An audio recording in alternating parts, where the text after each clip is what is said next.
নমস্কার বন্ধুরা, রয়্যাল কিচেনে আপনাদের সবাইকে স্বাগতম। আজকে হাজির হয়েছি কাঁচা আমের জেলি রেসিপি নিয়ে।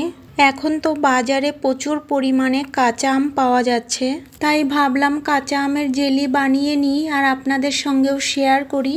ভিডিওটি কেটে না দিয়ে শেষ অবধি দেখার অনুরোধ রইল। তো বন্ধুরা, এবার রেসিপিটা দেখে নেওয়া যাক। এখানে ছোট সাইজের 4টে আম নিয়েছি, পরিমাণে 250 গ্রাম মতো আছে।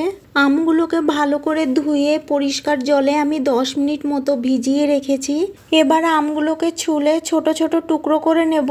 এখানে আমগুলোকে আমি এইভাবে একটু পাতলা পাতলা করে নিয়েছি। এমনিতেই আম সেদ্ধ হতে বেশি সময় লাগে না, আর এইভাবে পাতলা করে কেটে নিলে আরও তাড়াতাড়ি সেদ্ধ হয়ে যাবে।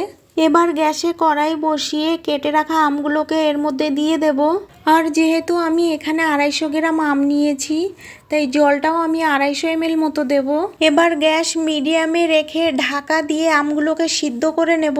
5 মিনিট মতো আমগুলোকে সিদ্ধ করে নিয়েছি। এবার ঢাকাটা তুলে নেব। এই আমের জেলি বানানোর জন্য আমটা খুব ভালোভাবে সিদ্ধ করে নিতে হবে। 5 মিনিট জাল করে নামাতে আমটা ভালোভাবে সিদ্ধ হয়ে গেছে।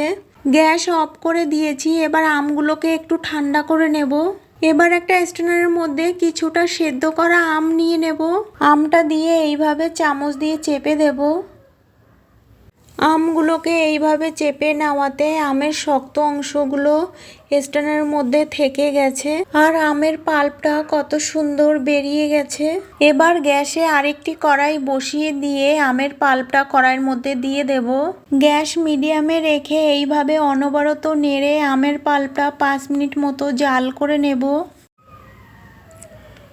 5 মিনিট জাল করে নেওয়ার পর এর মধ্যে চিনি দিয়ে দেব। আর আম কতটা টক সেই বুঝে চিনিটা দিতে হবে। আমার এই আমগুলো ভালোই টক আছে, তাই আমি 350 গ্রাম মতো চিনি ব্যবহার করেছি। আপনারা আপনাদের আমের টক বুঝে চিনিটা ব্যবহার করবেন। চিনি দিয়ে গ্যাস মিডিয়াম টু লোতে করে দিয়েছি। এবার অনবরত নেড়ে চিনি গলিয়ে জাল করে নেব। আর এইভাবে অনবরত নাড়তে হবে, নইলে আমের পাল্পটা কড়াইতে লেগে যাবে। চিনি গলিয়ে নিয়ে 5 মিনিট জাল করে নিয়েছি। এবার এর মধ্যে দেব 2 ফোঁটা গ্রিন ফুড কালার। এই গ্রিন ফুড কালার আপনারা পছন্দ না করলে নাও দিতে পারেন। এবার ভালো করে নাড়িয়ে মিশিয়ে নিয়ে আরও কিছুক্ষণ জাল করে নেব। লো গ্যাসে আরও 10 মিনিট মতো জাল করে নিয়েছি। আমের পাল্প অনেকটাই ঘন হয়ে গেছে। এবার এই আমের পাল্প সামান্য একটু প্লেটের মধ্যে নিয়ে নেব। আমের পাল্পটা ঠান্ডা করে নিয়েছি, দেখুন কত সুন্দর জমে গেছে। জেলির জন্য আমের পাল্পটা একদম রেডি। গ্যাস অফ করে দিয়েছি। এবার পাত্রে নামিয়ে নেব। এইভাবে জেলি বাড়িতে বানিয়ে নিলে ছোট থেকে বড় সবাই খুব পছন্দ করবে। আর এই জেলি ব্রেডের সঙ্গে খেতে সত্যি খুব অসাধারণ লাগে। 2 ঘন্টা রেখে জেলি ঠান্ডা করে নিয়েছি। এবার একটু কেটে আপনাদেরকে দেখিয়ে দিচ্ছি।